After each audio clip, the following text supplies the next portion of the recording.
Coach, we heard Coach Banks said Elijah Simmons the other day was in better shape, better condition. Number one, is that the case? And number two, are you more encouraged because he can compete better physically, or because it says something about a higher degree of dedication in him that he's in better shape? Obviously, I think, Elijah definitely has done a good job of, losing some of the weight, that he had gained. I think he's probably down 20 pounds, 25 pounds. But now we got to get his motor to mirror the weight loss. The motor right now is still running at that same weight. So so that's the next thing, is to get him to move like he's lighter than what he was, like, what he was doing before.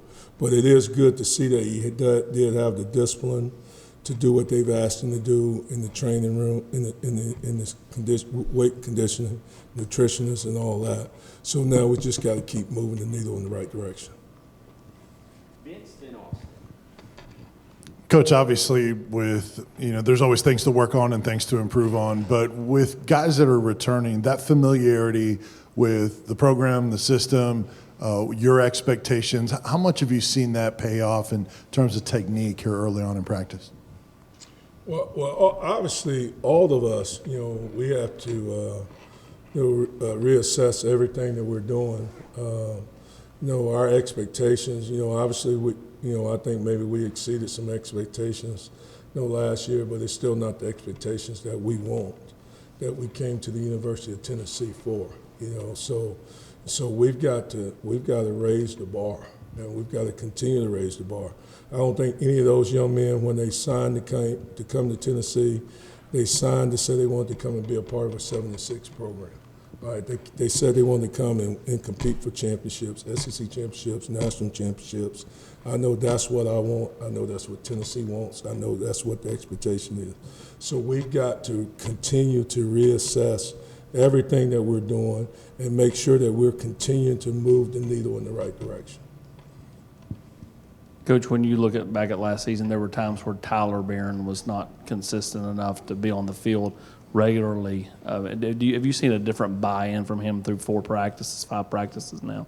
I don't want to single just out Tyler. I think there were times when all of us were not consistent enough to be on the field, including him, not just him. But I have been pleased with Tyler thus far this spring. He's been more in line with what we want to do. He's been practicing harder.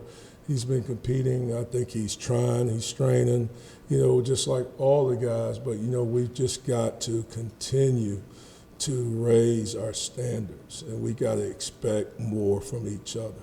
They have to expect more from me, and I've got to expect more from them.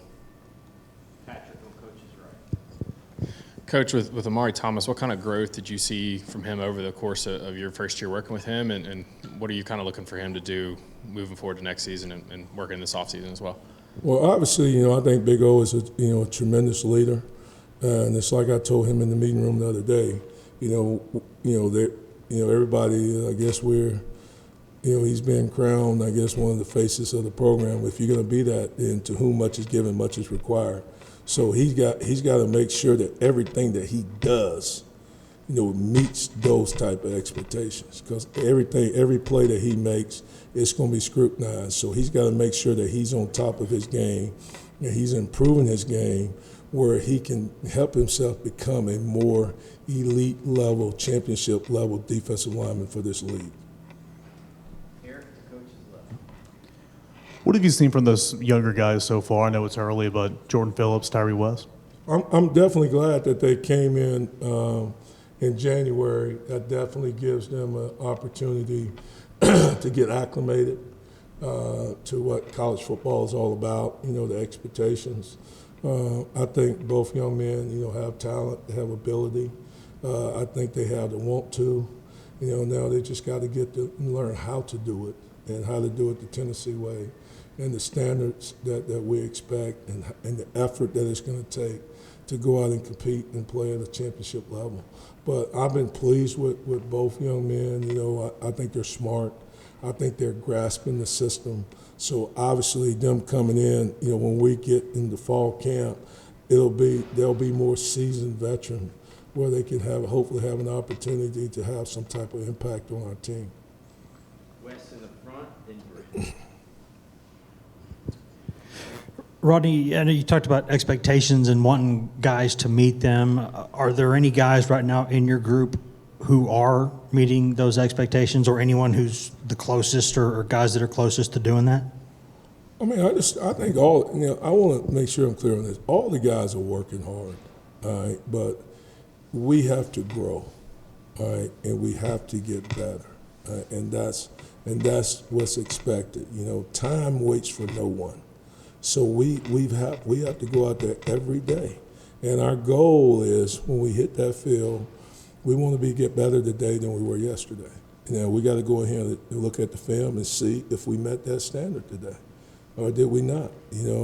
I do know this: we're too thin, and we're not talented enough not to get better every day, because our opponents are getting better. So we're not going to stay the same. So we have to get better, and we have to strain, and we got to get comfortable being uncomfortable, all right, so we can be comfortable later. And that's the standard, that's the expectation. And I'm not saying that guys are not working at it, but this is going to be always an ongoing case. And I don't think there will ever be satisfaction. Rodney, is that step harder to take compared to a year ago when it was just maybe trying to coach effort and getting them to understand that you got to play hard? Now you're trying to go to another level, if you will, or another standard. Is this harder in some ways than it is maybe your first year when you're just trying to get guys to play hard?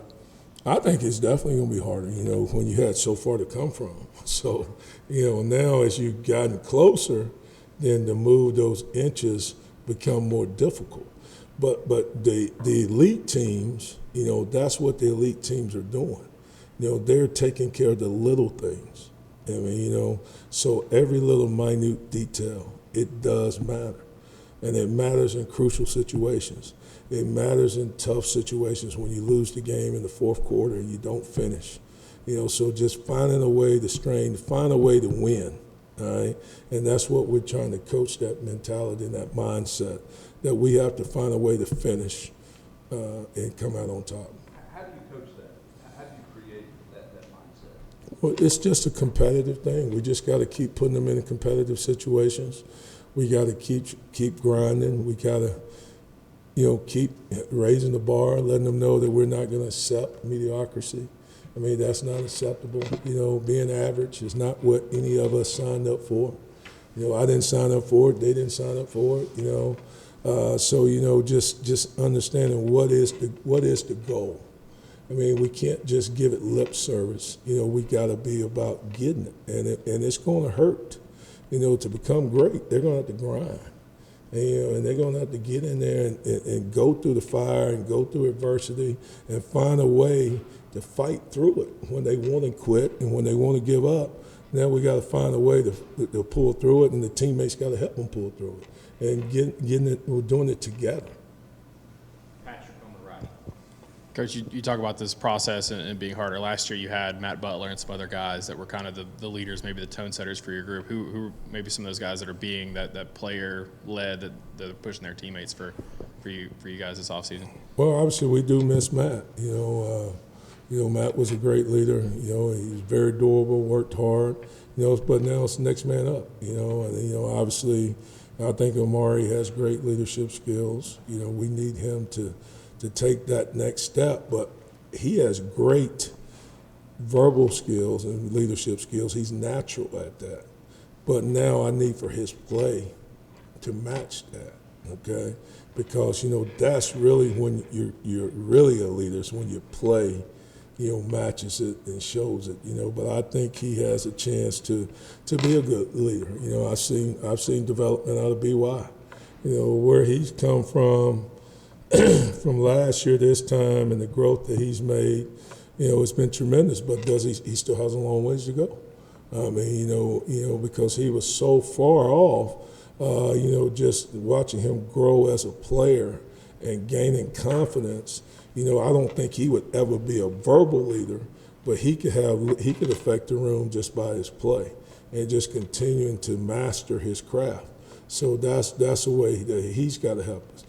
Tyler is a young man that should be a good leader for us, verbally and with his play. So, just understanding that, hey, you just can't talk about it and you just can't be a leader when the lights are on. You got to be a leader when nobody's looking and doing those little extra things that it takes, to be a champion. What about a guy like Latrell Bumpus? He's been here a couple of years. Obviously, played a little last year, coming back this year. Saw him the first couple of practices, not so much here lately. What is he going to bring to your group this year? Well, I think this is. I think I'm going into year 33 right now, and Latrell Bumpus is probably one of the finest human beings I've ever had the opportunity to coach. He's a tremendous young man. I think he's he's a special person. Now, he's not so much a verbal leader at all. I don't even think he really likes that role. I think that the program thing that Coach Hype has for the team that we put the guys through the offseason to develop leadership skills. I know this year they've really focused on him, putting him out front, making him be a leader, getting him out of his comfort zone. It's been good for him because he's just a guy that just does everything right. I mean, you don't have to worry about it. He ain't going to skip reps. He ain't going to do this. He's raised right. He's going to do it right. But now putting him out front, making him be a leader and trying to challenge others to hold them accountable, it's been good for him to do that. Thank you, Coach. All right, thank y'all.